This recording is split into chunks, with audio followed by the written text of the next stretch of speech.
Kamu kira kamu kuat karena terus bertahan, padahal kenyataannya kamu cuma nggak berani melepaskan sesuatu yang sebenarnya nggak pernah jadi milikmu. Kalau kamu masih berharap hubungan ini bisa jadi bahagia, meski kamu disakiti berkali-kali, mungkin kamu sedang jatuh cinta, bukan pada orangnya, tapi pada ilusi yang kamu ciptakan sendiri. Kita sering keliru, kita pikir kalau kita cukup baik, cukup setia, cukup ngalah, dia akan sadar. Tapi kenyataannya, kita justru makin dilupakan, makin disakiti, makin dijadikan pilihan kesekian. Kita bilang ini cinta, tapi sebenarnya ini cuma bentuk dari rasa takut ditinggalin. Kita pikir bertahan itu bentuk kekuatan, padahal bisa jadi itu bentuk dari nggak berani jujur sama diri sendiri. Jujur bahwa kita sebenarnya capek. Jujur bahwa kita tahu hubungan ini udah gak sehat. Tapi kita paksain terus. Demi apa? Demi cinta? Atau demi ilusi bahwa semua ini masih bisa diperbaiki? Kita harus sadar, cinta yang bikin kita nangis setiap malam itu gak sehat. Cinta yang bikin kita ngerasa selalu salah, itu bukan cinta. Cinta itu saling. Kalau cuma kita yang berjuang, itu bukan cinta. Itu perjuangan satu arah yang melelahkan. Kita nggak bisa berharap hubungan berubah kalau satu-satunya yang berusaha cuma kita. Kita lupa bahwa kita juga manusia. Kita pantas dicintai tanpa harus berkorban sampai kehilangan diri. Kita layak bahagia tanpa harus terus diminta sabar. Kita layak didengar, dimengerti, dan dihargai tanpa perlu terus-menerus membenarkan hubungan yang udah jelas-jelas salah arahnya.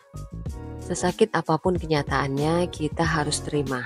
Cinta yang salah nggak akan pernah bisa jadi benar. Dan sekarang kita bahas bareng-bareng ya. Kenapa begitu dan seharusnya cinta itu kayak apa sih?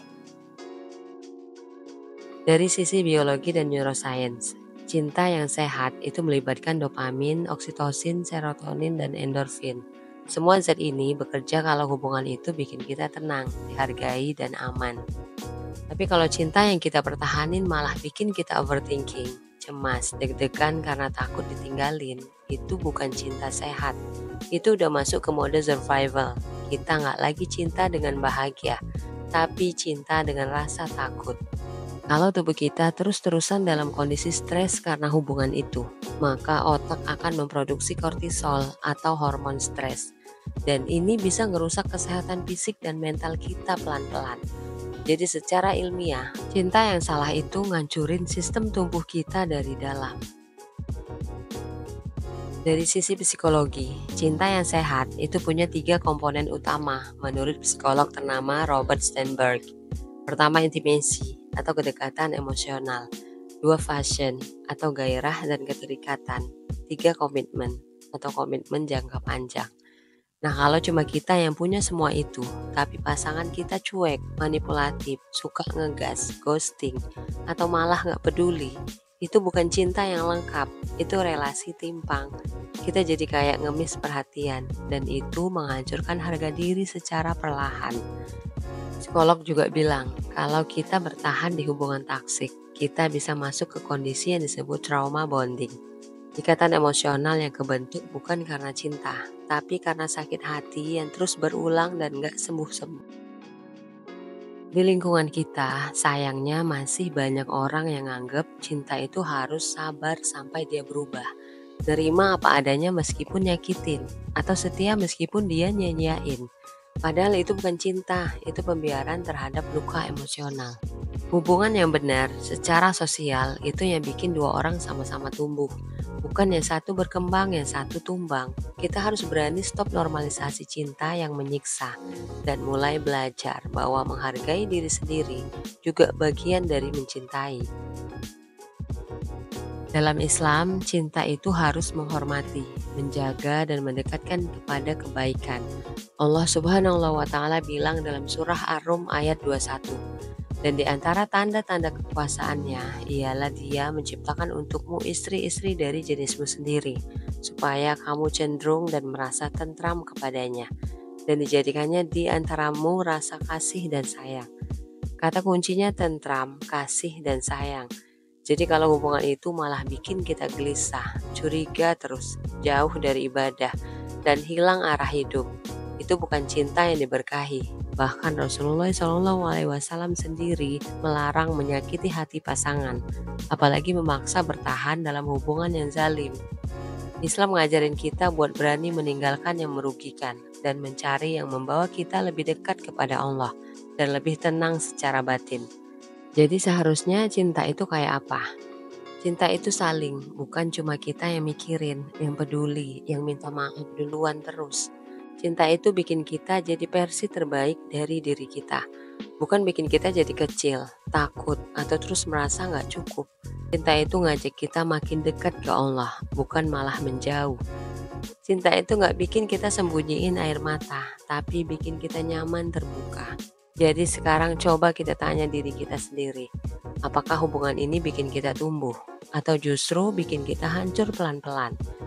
Ingat, cinta yang salah nggak akan jadi benar walau kita mati-matian nahan luka, karena cinta sejati nggak pernah nyakitin. Jangan korbankan masa depan cuma buat mempertahankan seseorang yang nggak pernah mikirin masa depanmu. Banyak anak muda rela nunda kuliah, kerja, atau bahkan mimpi besar hanya demi cinta yang sebenarnya nggak seimbang. Secara psikologis, ini bisa menimbulkan resentment jangka panjang. Kamu akan kecewa 2 kali karena gagal dalam hubungan dan gagal ngejar mimpi.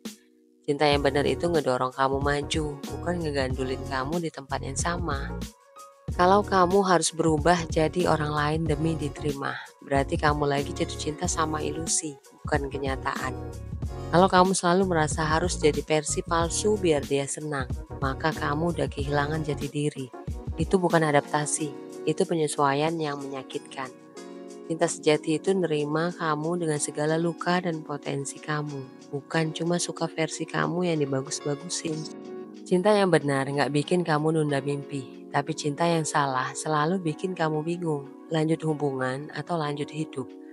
Dalam hubungan sehat, pasangan itu kayak booster, dia dorong kamu berani.